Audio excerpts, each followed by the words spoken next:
Hello, कैसे हैं सब? बहुत बढ़िया।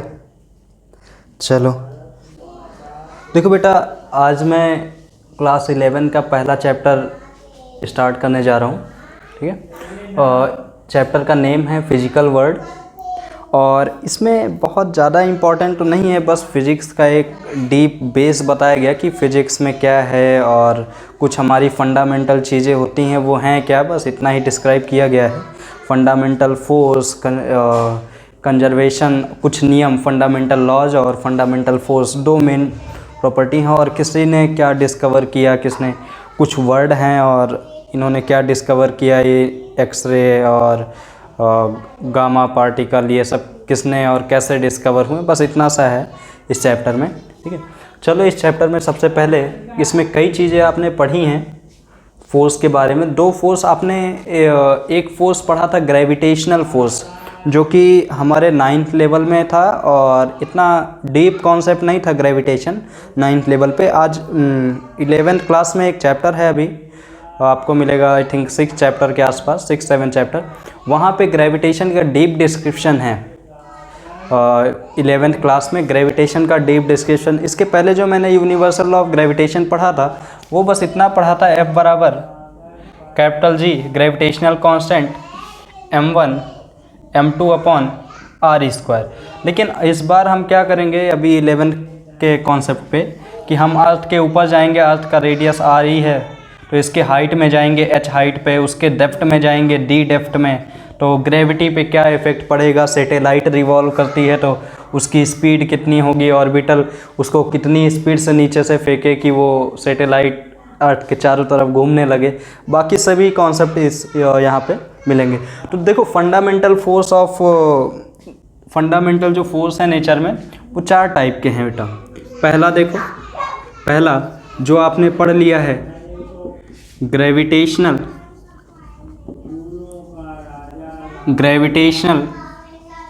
फोर्स, दूसरा electro magnetic force, third one strong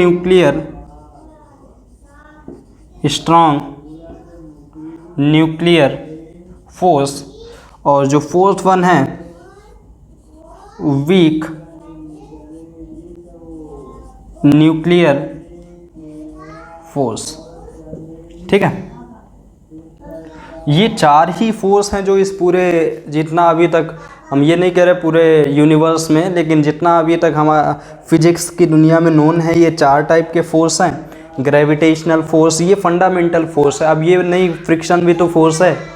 ठीक है, तो लेकिन जो फंडामेंटल हैं उनके बारे में लिखा गया है। ठीक है, तो ग्रेविटेशन फोर्स हो गया, वो जो फ्रिक्शन फोर्स है वो किसी की वजह से लगता है, वो ग्रेविटेशन फोर्स की वजह से लगता है, वो डिराइव्ड फॉर्म है। लेकिन जो फंडामेंटल है वो कौन सा है, gravitational force, electromagnetic force, nuclear force और वीक न्यूक्लियर फोर्स। तो देखो बेटा, यहाँ पे एक चीज़ और, यहाँ पे 2 फोर्स हैं, एक आपके चार्ज की वजह से लगता है। चलिए स्टार्टिंग से ही डिस्कस करते हैं। तो ग्रेविटेशन फोर्स के बारे में हमने 10th में 9th में कई चीज़ें पढ़ी थी, वहाँ पे बस एक फार्मूला फोर्स और उसके कुछ मोमेंटम के कॉन्सेप्ट डिस्कस किए थे। तो ग्रेविटेशन फोर्स में क्या होता है, जो फोर्स लगता है एक बॉडी में, क्या डीप डिस्क्रिप्शन क्या है, वो डेरिवेशन जो भी है वो बाद में डिस्कस करेंगे। F इक्वल्स टू, अगर हमारे पास 2 बॉडी हैं, एक यहीं से डिस्कस करना शुरू करते हैं। ग्रेविटेशनल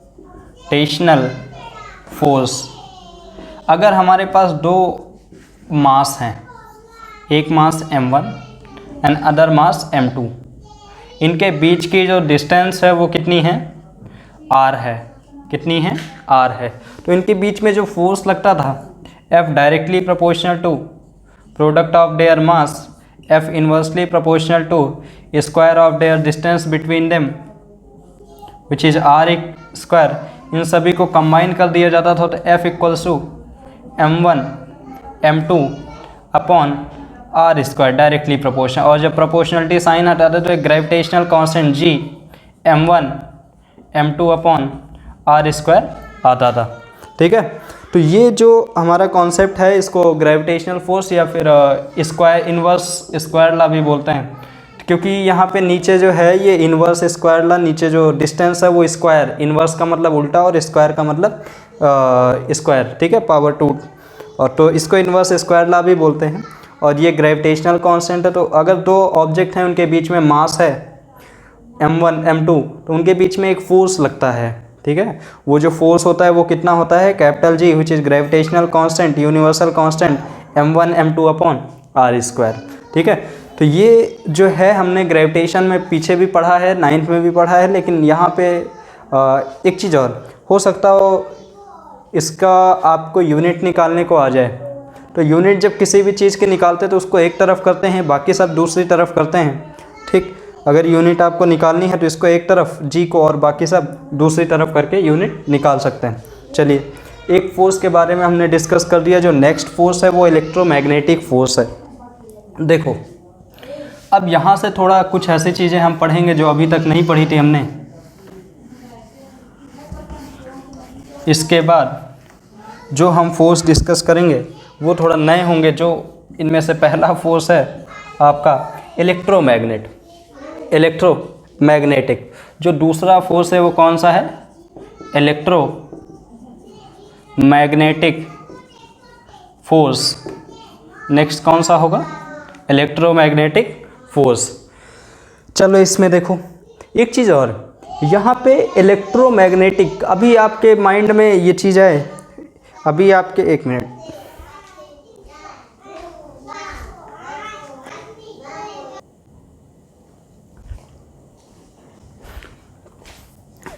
देखो बेटा, ठीक, इलेक्ट्रोमैग्नेटिक फोर्स ना। देखो एक चीज़ और, अभी तक इतना तो हमने 10th में पढ़ा था कि चार्ज जो होते हैं, अगर पॉजिटिव चार्ज हैं और पॉजिटिव या फिर निगेटिव चार्ज हैं या फिर पॉजिटिव निगेटिव चार्ज हैं। ठीक, तो ये दोनों हमारे लाइक चार्ज क्या करते थे, लाइक चार्ज क्या करते थे, रिपेल करते थे, और हमारे अनलाइक चार्ज कैसे करते थे, अनलाइक चार्ज जो करते थे वो अट्रैक्ट करते थे। क्या करते थे, अट्रैक्ट, एक दूसरे को क्या करते थे, अट्रैक्ट। लेकिन यहाँ पे देखो एक चीज़ और, तो ये हमारा इलेक्ट्रोस्टैटिक, और हमने ये भी सुना था, पढ़ा था, नॉर्थ पोल साउथ पोल, और ये साउथ पोल नॉर्थ पोल या फिर नॉर्थ पोल। ठीक है, तो यहाँ दिख रहा है, एक मिनट चेक कर लो पहले। ठीक है, हाँ थोड़ा सा ऊपर कर लिया। चलो, यहाँ पे एक चीज़, ये जब मैंने मैग्नेट में पढ़ा था तो मैग्नेटिक में ये नॉर्थ पोल इधर, हाँ नॉर्थ पोल साउथ पोल क्या करते थे, अट्रैक्ट, और यहाँ पे नॉर्थ पोल या फिर लाइक पोल क्या करते थे, रिपेल करते थे। क्या करते थे, रिपेल करते थे। ठीक, तो एक चीज़ देखो, ये दोनों फोर्स तो अलग हुए, यहाँ भैया चार्ज है और यहाँ मैग्नेटिक है, तो दोनों एक डिफरेंट फोर्स आपके अकॉर्डिंग होने चाहिए। लेकिन एक चीज़, जब हमने ये कॉन्सेप्ट देखा तो ये दोनों अलग अलग नहीं, ये दोनों सेम। अगर ये अलग अलग होते तो यहाँ इलेक्ट्रोमैग्नेटिक फोर्स क्यों होता, एक इलेक्ट्रिक फोर्स अलग होता, एक मैग्नेटिक फोर्स अलग होता। लेकिन इन दोनों को एक ही वर्ड बोला गया है, इलेक्ट्रोमैग्नेटिक फोर्स।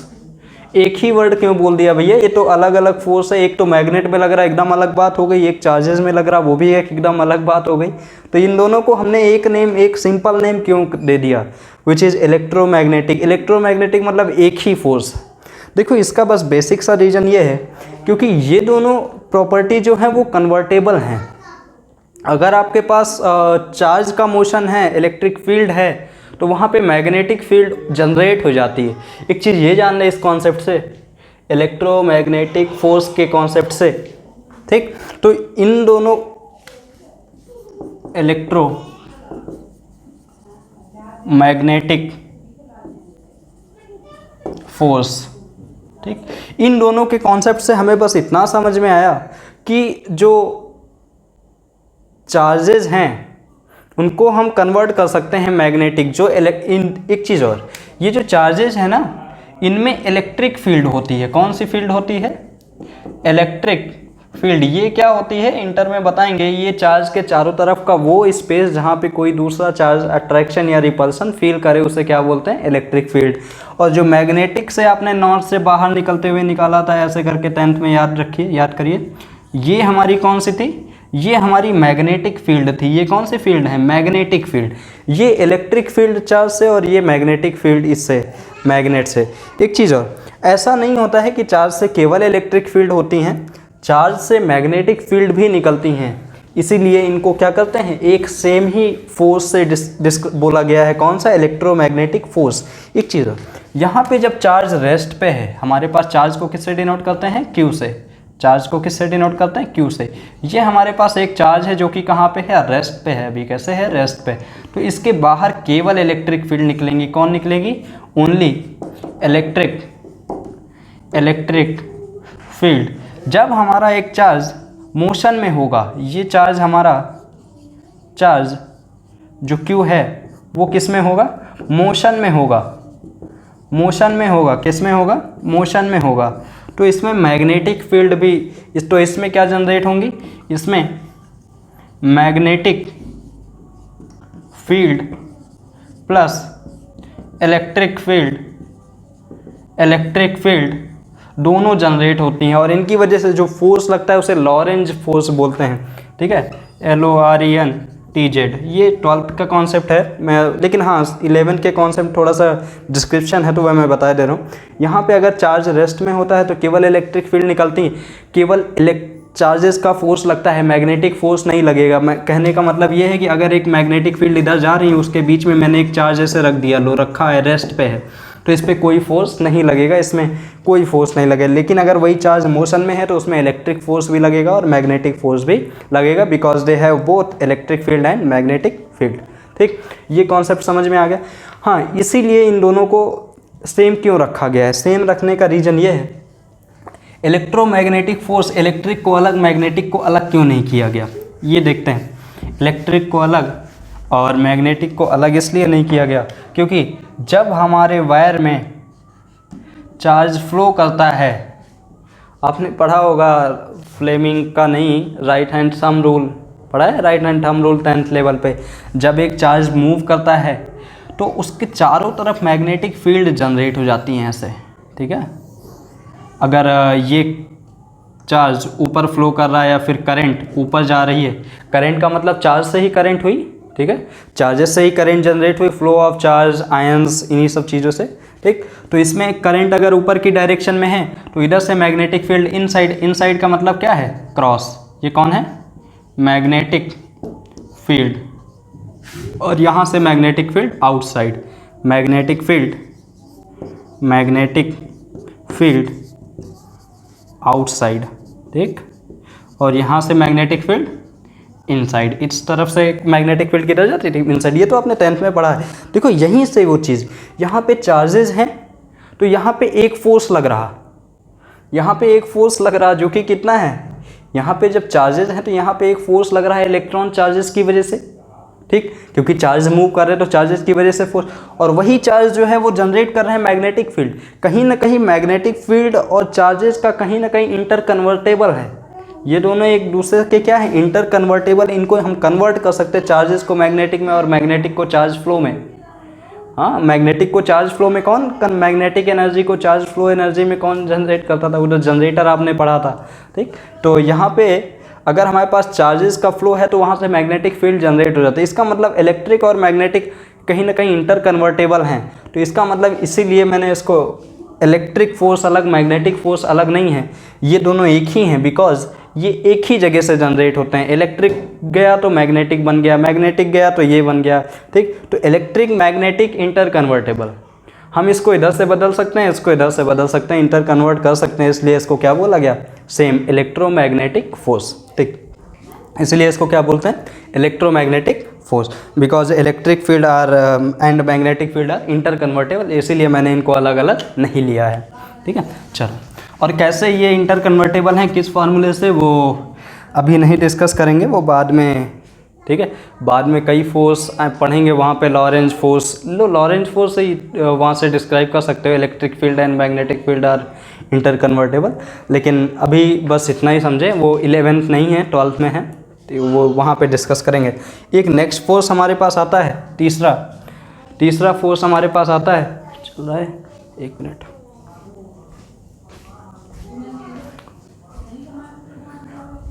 जो हमारे पास थर्ड फोर्स आएगा वो है स्ट्रॉन्ग न्यूक्लियर। ये आपके लिए नया है, ये अभी तक तो नहीं पढ़े हो आप लोग, हाँ ठीक है। Strong, third one strong nuclear force. Strong nuclear force क्या होता है भाई?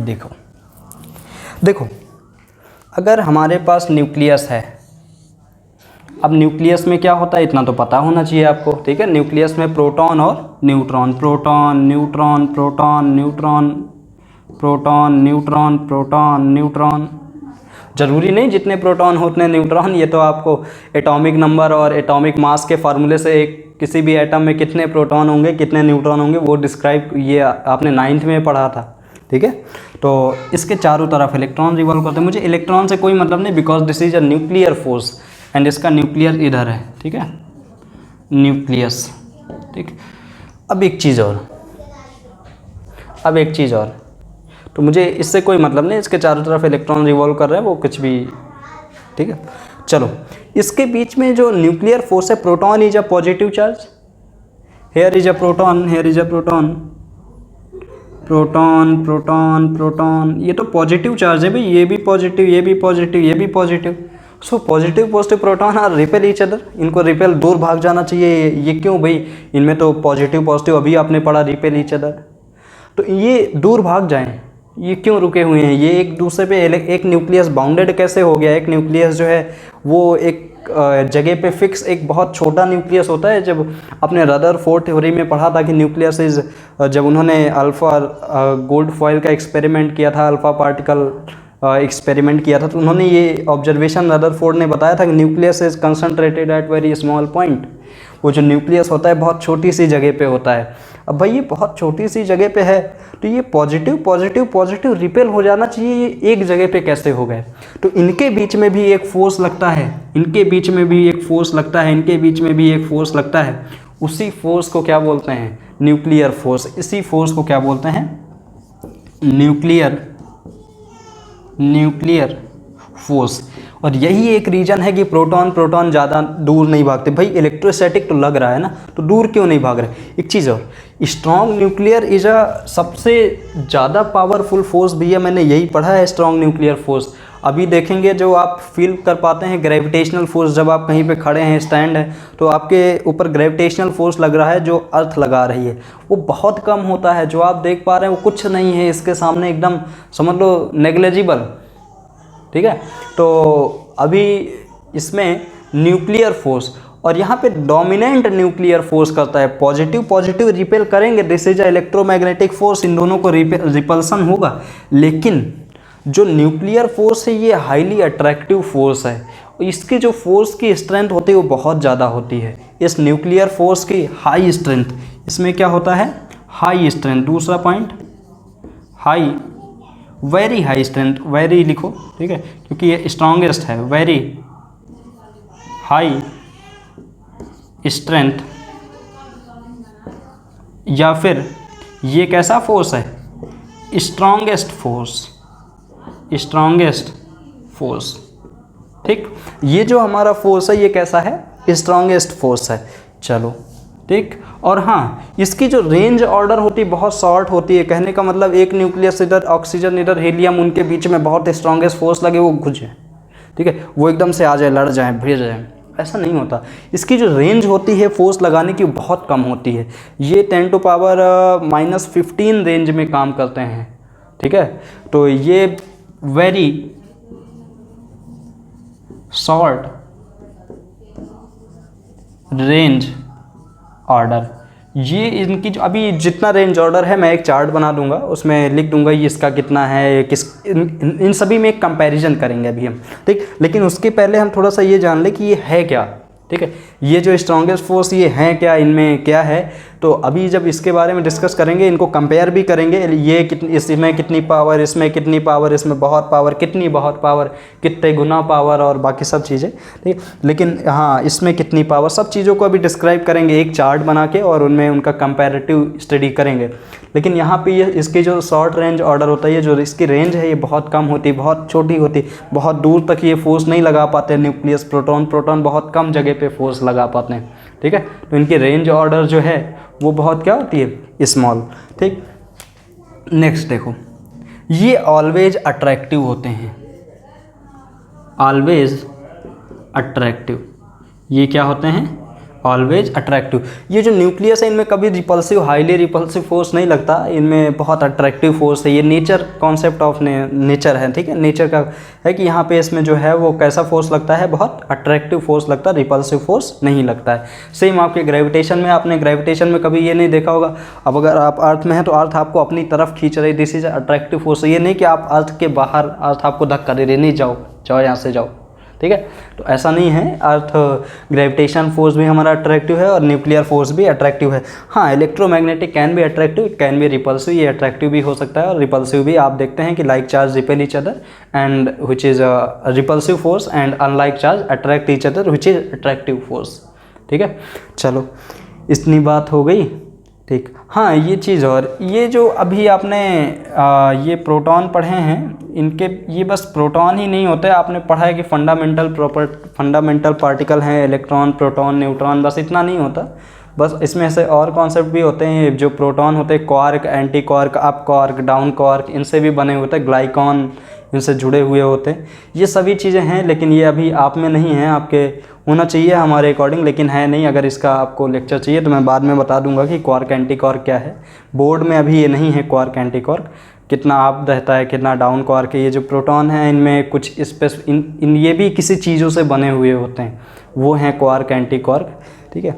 तो ये अभी आपके सिलेबस में नहीं है। अगर आपको इस बारे में नॉलेज चाहिए तो मुझे बता दीजिएगा, मैं कमेंट कर दीजिएगा, मैं वीडियो बना दूंगा इस बारे में, अलग बोर्ड में नहीं है। आपके एनसीईआरटी में अभी ग्लाइकॉन्स के बारे में नहीं दिया है, क्वार्क, एंटी क्वार्क में, ठीक है। चलो, इसके बाद देखो वीक न्यूक्लियर फोर्स। इसके बाद हम बात करेंगे वीक न्यूक्लियर फोर्स। हाँ, न्यूक्लियर फोर्स में अभी आपने नहीं पढ़ा, और इंटर में थोड़ा सा, इंटर में 2-3 चैप्टर हैं जहाँ पे हम न्यूक्लियर स्टडी करेंगे। अभी तक आपने न्यूक्लियर स्टडी में बहुत ज़्यादा नहीं, बस आपने न्यूक्लियर में यही पता कि हाँ, ये चीज़ लिख लीजिए, जो हमारा एटॉमिक नंबर होता है, एटॉमिक नंबर जो होता है ये बताता है number of proton equals to number of electron in neutral atom, in neutral atom. अगर हमारे पास एटम न्यूट्रल है तभी नंबर ऑफ, न्यूट्रल का मतलब जितने प्रोटॉन उतने इलेक्ट्रॉन, ठीक है, क्योंकि प्रोटॉन और इलेक्ट्रॉन का चार्ज सेम होता है, बस उसका साइन अपोजिट होता है। Proton is a positive charge and electron is a negative charge, ठीक है। तो ये जो है एटॉमिक नंबर क्या बताता है, number of proton plus number of neutron. अगर आपको एटॉमिक नंबर पता है तो उसके प्रोटॉन और इलेक्ट्रॉन को आप डिस्क्राइब बता सकते हैं, कितने हैं प्रोटॉन और कितने हैं इलेक्ट्रॉन। और नेक्स्ट जो आता है एटॉमिक मास। एटॉमिक मास जो होता है number of proton plus number of neutron. अगर आपको एटॉमिक नंबर, तो आप किसी भी एटम में ये चीज़ें डिस्क्राइब कर सकते हैं कि हमारे इस पे कितना प्रोटॉन है, कितना इलेक्ट्रॉन है और कितनी क्या चीज़ें हैं, ठीक है। अगर देखो आपको किसी एक एटम की ही अगर हम बात कर ले, लेट्स सपोज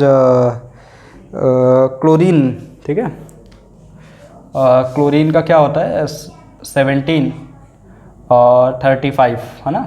ये नीचे वाला क्या होता है एटॉमिक नंबर, और ऊपर वाला क्या होता है एटॉमिक मास। अब जैसे आपसे बोला जाए कि इसमें बताओ नंबर ऑफ प्रोटॉन कितने, तो आपका जो एटॉमिक नंबर है वही क्या बताता है, नंबर ऑफ प्रोटॉन इज 17। ये एक न्यूट्रल एटम, यहाँ पे कोई चार्ज नहीं है, तो इस पे नंबर ऑफ बाकी चीज़ें भी आप लिख सकते हैं, ठीक है, नंबर ऑफ इलेक्ट्रॉन। और यहाँ पे अगर आपको पूछे नंबर ऑफ प्रोटॉन बताओ भाई क्लोरीन में कितने हैं, तो नंबर ऑफ प्रोटॉन आपको पता चल गया 17, मास नंबर पता है 35, तो क्या नंबर ऑफ न्यूट्रॉन नहीं निकाल सकते? बिल्कुल निकाल सकते हैं, ठीक है, सॉल्व कर लेंगे इसे, आ जाएगा।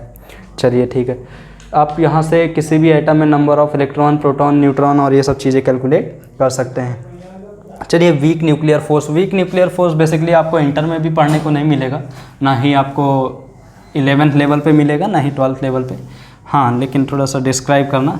हाँ, एक तो रिएक्शन है आप में, ठीक है, जिसमें पॉजिट्रॉन और इन सब चीज़ों की बात करते हैं। अभी नहीं है, इंटर में है, वो एक रेडियो एक्ट वहाँ पे बाद में है, अभी नहीं है आप में, ठीक है। चलो देखो वीक न्यूक्लियर फोर्स में, वीक न्यूक्लियर फोर्स, ठीक है, ये आपने नोट किया था।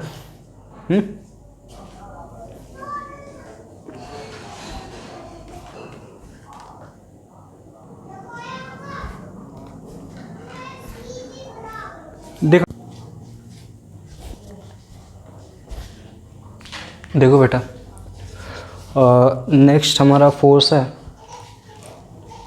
Weak nuclear force. Fourth one कौन सा है? Weak nuclear force. देखो वीक न्यूक्लियर फोर्स में क्या है, इस पे तो हमने बात किया, ये क्वार्क, एंटी क्वार्क, ग्लाइकॉन, बाकी जगह पे ये फोर्स लगता है।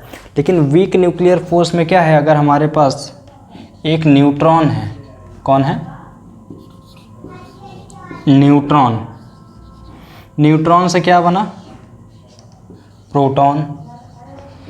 ये एक PROTON ना, न्यूट्रॉन से प्रोटॉन बनता है, फिनोमिना है, उसको बताएंगे हम अभी, ठीक है। न्यूट्रॉन से प्रोटॉन बना तो क्या रिलीज किया? इलेक्ट्रॉन, क्योंकि प्रोटॉन और इलेक्ट्रॉन मिलके ही क्या थे? न्यूट्रल थे, ठीक है, इलेक्ट्रॉन बना। या फिर एक पार्टिकल एंटी न्यूट्रिनॉन, या फिर इसी फिनोमिना को बीटा माइनस डीके बोलते हैं, इसी एंटी न्यूट्रॉन को बीटा माइनस डीके। अब क्या है, प्रोटॉन से न्यूट्रॉन भी बन सकता है, प्रोटॉन से क्या आ जाए? बन जाए न्यूट्रॉन। अब प्रोटॉन से जब न्यूट्रॉन बनेगा तो एक यहाँ देखो पॉजिटिव चार्ज है, जाना न्यूट्रल है, तो एक पॉजिट्रॉन रिलीज होगा। क्या होगा? पॉजिट्रॉन रिलीज होगा, ठीक।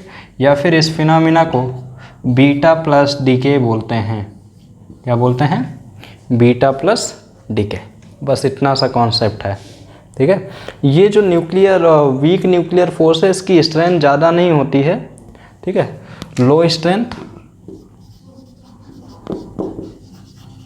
न्यूक्लियस में लगता है, और जो उसकी रेंज ऑर्डर होती है ना स्ट्रॉन्ग न्यूक्लियस की, उससे भी कम ये रेंज ऑर्डर है, ठीक है, वेरी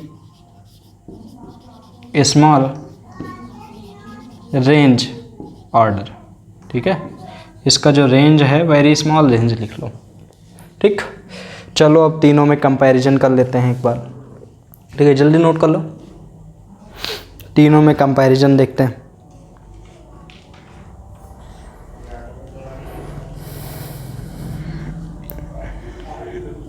हो गया?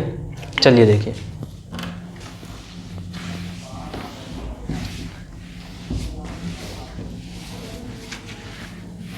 आज यहाँ पे ये समझ में आ जाएगा कि कौन कितना ज़्यादा पावरफुल है, कौन कितना कम पावरफुल है, ठीक है। चलिए देखिए, देखो एक तरफ लिखे इंटरैक्शन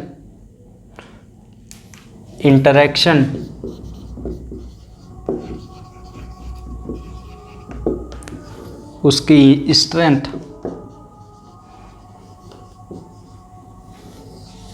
उसकी रेंज, ठीक। चलो और भी लिख लिया जाए क्या?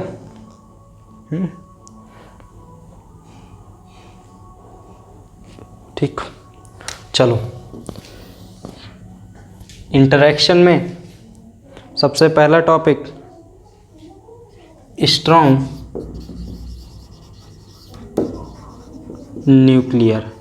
अगर इसकी स्ट्रेंथ 1 है, हाँ, और अभी स्ट्रेंथ इसमें 1 होने का स्ट्रेंथ मतलब हम इसकी स्ट्रेंथ सबसे ज़्यादा है, बाकी के कंपैरिजन, इसके कंपैरिजन बाकी की स्ट्रेंथ हम लिखेंगे, ठीक है। उसके बाद इलेक्ट्रोमैग्नेटिक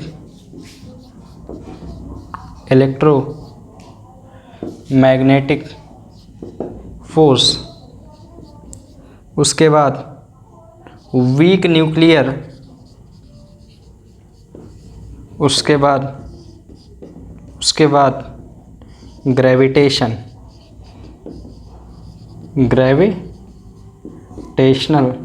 फोर्स, ठीक। चलो इलेक्ट्रोमैग्नेटिक का जब कंपेयर करें तो ये 1/137 लगभग कहीं ना कहीं बराबर आ जाता, 10⁻⁻² के रेंज में आता है। और ये 10⁻⁻9 और ये 10⁻⁻39 रेंज ऑर्डर में आता है, ठीक है। 10⁻⁻39 के रेंज ऑर्डर में आता है, ठीक। 39 या अप्रॉक्सीमेट 38 के आसपास, ठीक है, ठीक। स्ट्रॉन्ग न्यूक्लियर मैंने बताया था बहुत कम, 1 FM। FM का मतलब फर्मी मीटर, ठीक है। FM का मतलब फर्मी मीटर। आपने पढ़ा ना, मिली, माइक्रो, नैनो, पिको, फर्मी, ठीक है। मतलब 10⁻⁻15, ठीक। ये 10 हाँ, इसकी जो इलेक्ट्रोमैग्नेटिक की रेंज देखो, सन से लाइट यहाँ तक आ जाती है, वो किस फॉर्म में आती है, इलेक्ट्रोमैग्नेटिक रेडिएशन में। यहाँ से कोई हम सिग्नल भेजते हैं तो वो इनफाइनाइट दूर तक चला जाता है। इसका मतलब इसकी रेंज क्या है, इसकी रेंज है इनफाइनाइट। और वीक न्यूक्लियर की रेंज इससे भी कम होती है, तो 0.01 फर्मी, ठीक, ठीक है। फर्मी का मतलब क्या है, 10⁻⁻01 × 10⁻⁻15, ठीक है। और ग्रेविटेशनल फोर्स देखो, सन ने हमको क्या करके रखा है, कैप्चर चारों तरफ घुमा रहा है कि नहीं, सन के चारों तरफ हम घूम रहे हैं, क्यों, क्योंकि सन हमें खींच रहा है, इंटरैक्ट कर रहा है। तो सन देखो कितनी दूर, इसकी भी रेंज ऑर्डर क्या है, बहुत इनफाइनाइट, बहुत ज़्यादा। गैलेक्सी पूरा अपना जो भी है सब चीज़ें, ठीक है।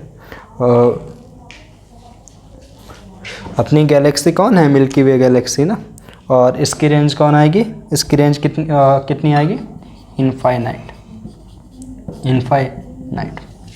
ये हमारा रेंज ऑर्डर हो गया। ये किसकी स्ट्रेंथ 1 के कंपैरिजन, ये देखो 100 गुना छोटा, 100 गुना का मतलब क्या है, 1/1000। ये अगर 1 है तो ये 1/100 है, ठीक है, 100 गुना कम।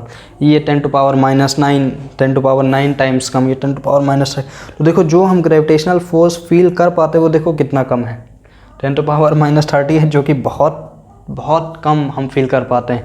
अभी स्ट्रॉन्ग न्यूक्लियर को हम चाह जाएं तो बहुत ज़्यादा फोर्स होता है, उसको अलग कर पाना या फिर बहुत आसान बात नहीं है, ठीक है। उसमें बहुत ज़्यादा एनर्जी चाहिए, उसको ब्रेक करने के लिए 10⁻38 टाइम्स रेंज ऑर्डर की एनर्जी चाहिए, ठीक है। चलो नोट करो इतना।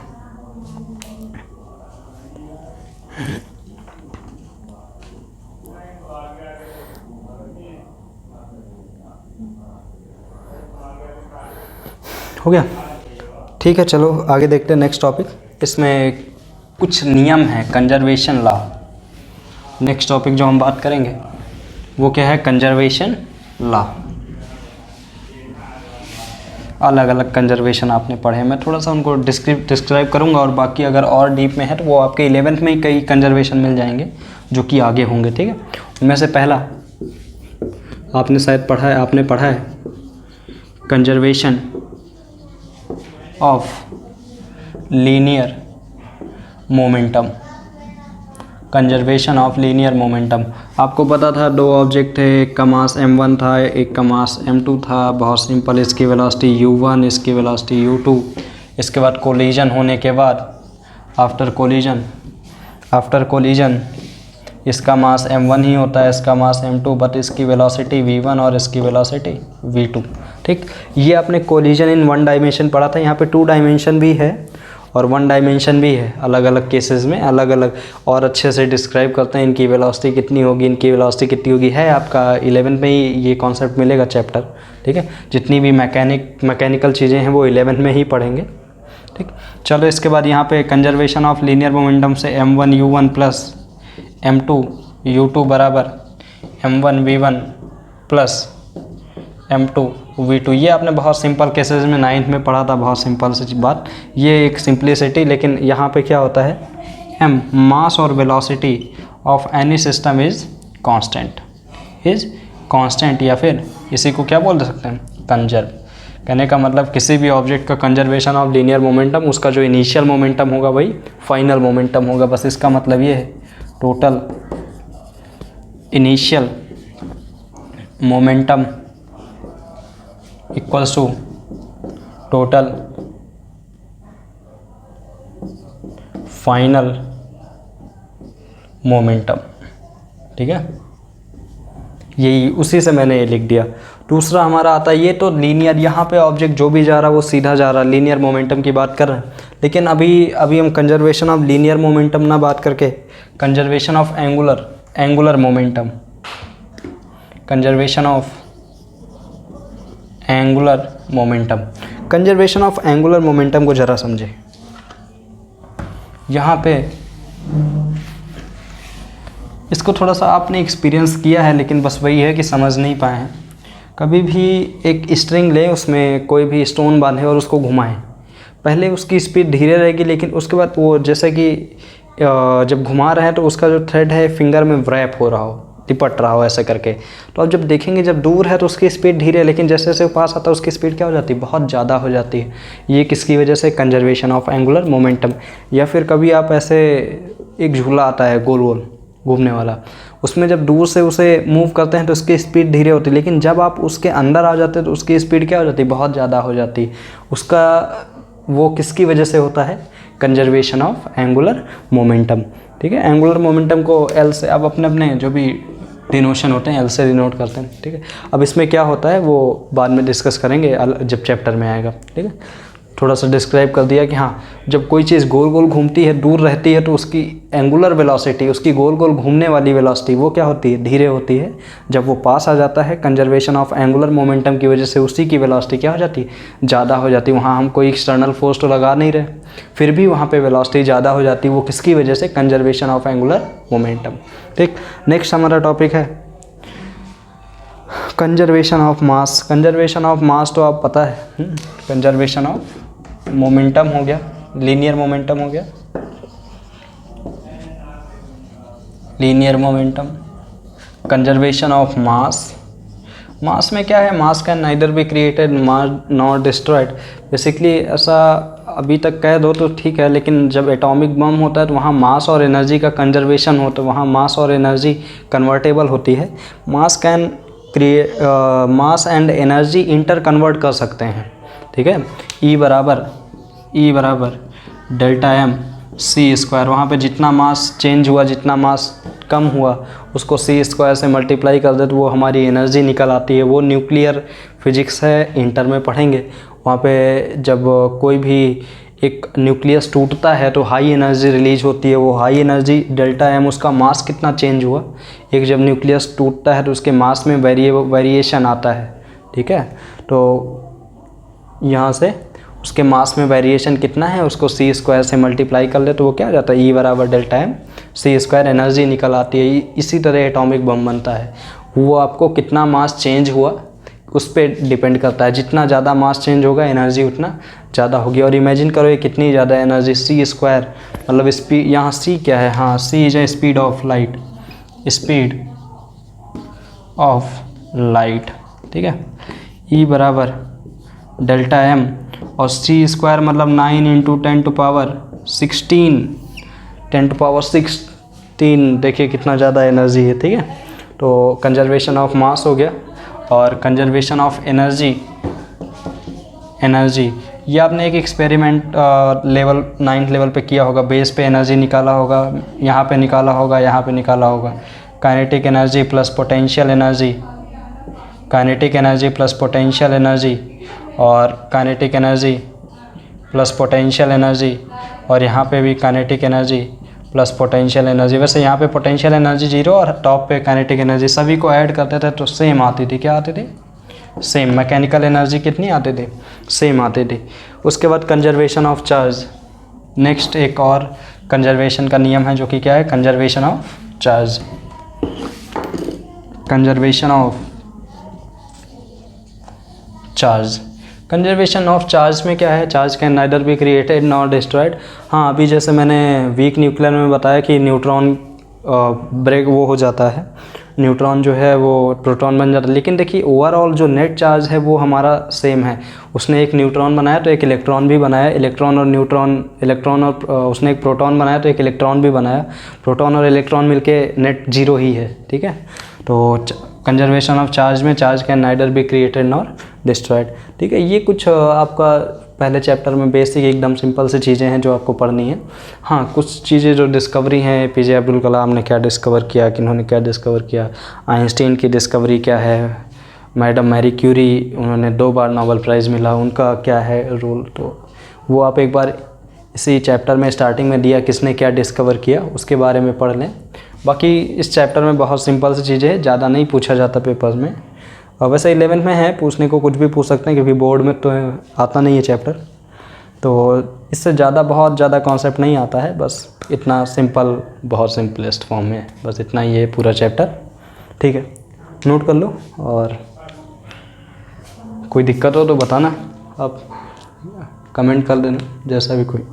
चलो ठीक है।